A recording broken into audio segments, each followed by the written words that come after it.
The family group chat exploded with excitement as my sister Victoria posted photos of our grandfather's Hamptons estate, gleaming white against the azure Atlantic backdrop. 37 relatives were planning the annual summer gathering, a week-long celebration of wealth, success and family prominence that had defined our social calendar for decades. This year's theme is Achievement and Excellence, Victoria announced during our video call, her perfectly manicured nails catching sunlight from her Manhattan office. We're showcasing family members who've reached significant milestones. I sat in my modest Washington, D.C. apartment, wearing my standard government-issued navy blazer, listening to the planning session with familiar resignation. My cousin Marcus, who'd recently made partner at his law firm, would be presenting his corporate victories. My brother-in-law James would discuss his medical practice expansion. Even my teenage nephew was celebrated for his acceptance to Princeton. Sarah. Victoria's voice carried its usual edge of disappointment. We've decided that this year's gathering should focus on substantive achievements. Your government position doesn't really fit the successful family narrative we're building. The words stung but didn't surprise me. For 8 years, my family had treated my career as an embarrassment. A talented woman who'd chosen the easy path of civil service over real accomplishment. They had no idea that my government position was Deputy Ambassador for Economic Affairs, requiring Senate confirmation and security clearances that took 3 years to obtain. The Hamptons house represents family prestige, added Uncle Robert, who'd inherited grandfather's construction empire. We need guests who reflect our business success and social standing. Marcus nodded approvingly through the video call. My law firm colleagues will be attending, plus several corporate clients. Sarah's presence might raise questions about our family's professional standards. What they didn't know was that my modest government job involved hosting foreign dignitaries, negotiating international trade agreements, and managing diplomatic relationships that influenced global markets. The professional standards they worried about were laughable compared to the protocols I navigated daily. Maybe next year, Victoria said with false sympathy, when Sarah's career situation becomes more substantial. I checked my secure phone discreetly as an encrypted message appeared. Ambassador requests immediate consultation on diplomatic summer residence. Foreign Minister's delegation requires Hampton area accommodation for emergency trade negotiations. The irony was perfect. While my family planned their exclusive celebration of achievement, I was being asked to open my classified diplomatic residence, a 40-acre estate in the Hamptons that made grandfather's house look modest by comparison. I understand your position, I replied diplomatically. I hope you have a wonderful celebration of family success. As I ended the call, I smiled at the knowledge that their successful gathering was about to be overshadowed by actual diplomatic importance. The next morning brought urgent briefings about an international trade crisis requiring immediate diplomatic intervention. The German foreign minister's emergency visit to negotiate automotive tariff agreements needed secure accommodation outside Washington's political spotlight. Ambassador Chin, I addressed my supervisor during the classified video conference.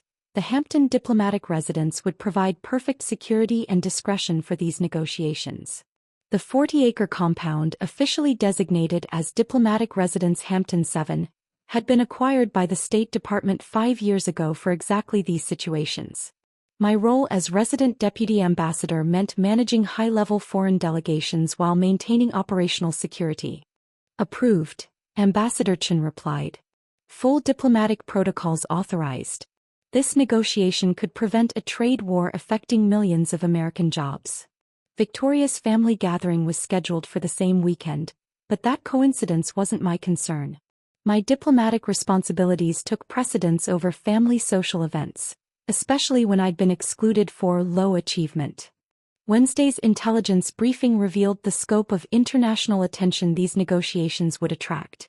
German delegation, EU trade representatives, congressional leadership and international media would descend on the Hamptons for weekend talks that could reshape global automotive trade. The security perimeter includes all properties within 2 miles, explained Special Agent Rodriguez, who'd arrived to coordinate diplomatic protection.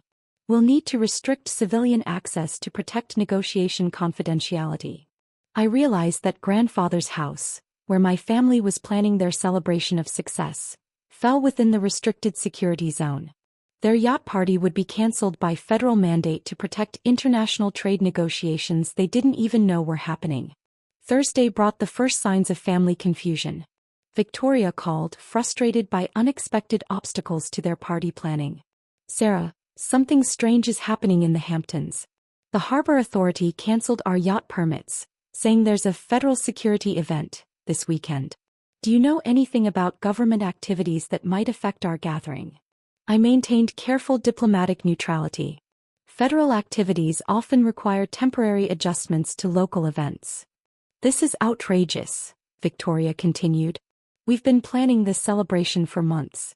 Grandfather's house has historical significance in the Hamptons social scene." What she didn't understand was that diplomatic negotiations took precedence over social events, regardless of family historical significance or social standing. Friday's final preparations included establishing secure communication networks, diplomatic transportation coordination, and international media management. The compound's transformation into a temporary embassy showcased resources that dwarfed anything my family could imagine. Deputy Ambassador Richardson, Agent Rodriguez updated me. The German delegation lands at 1,400 hours.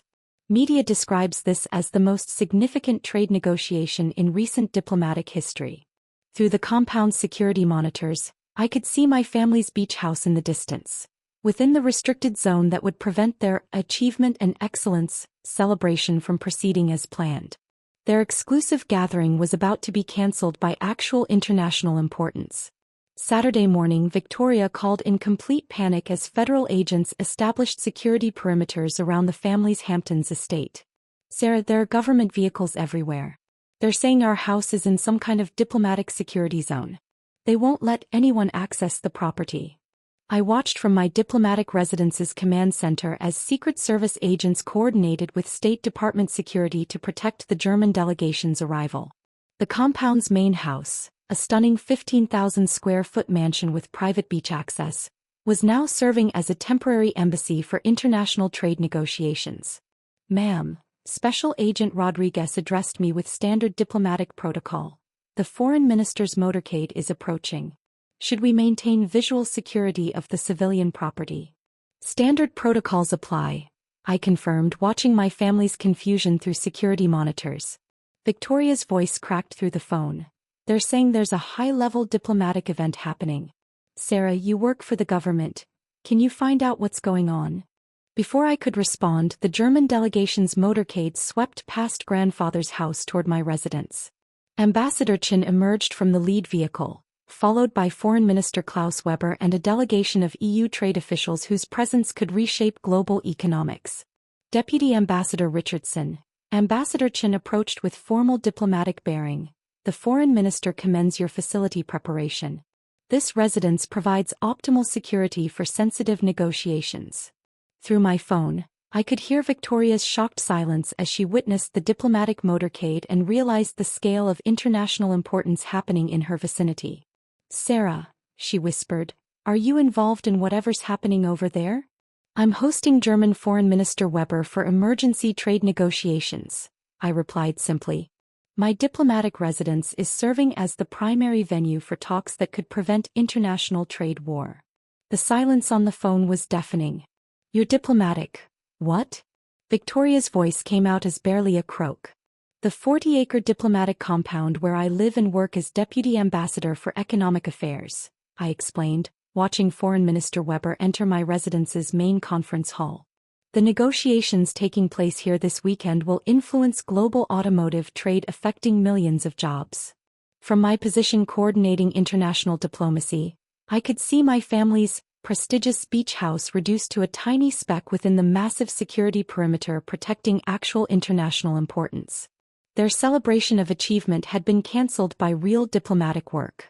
Sunday evening, as the German delegation departed after successful trade negotiations, Victoria called one final time. The international media coverage had made clear exactly whose residence had hosted talks that prevented a global trade war. "Sarah," her voice carried a mixture of awe and horror, "the news is calling you Deputy Ambassador Richardson. They're saying you live in a 40-acre diplomatic estate that makes our family house look like a cottage." Diplomatic residences are designed for international hosting capabilities, I replied professionally, watching the security perimeter being lifted from around grandfather's property. The reporter said you've been negotiating trade agreements that affect millions of jobs. Your work actually matters on a global scale. Marcus had already called to apologize, followed by Uncle Robert and eventually the entire family who'd dismissed my low-achievement government career. We had no idea, Victoria continued. All this time we thought you were unsuccessful, but you've been working at levels we never imagined. Achievement takes many forms, I said gently. Sometimes the most important work happens behind diplomatic security. Their Hamptons celebration had been cancelled by my actual international responsibilities. Sometimes the family disappointment turned out to be the one serving global interests while they'd been planning social gatherings.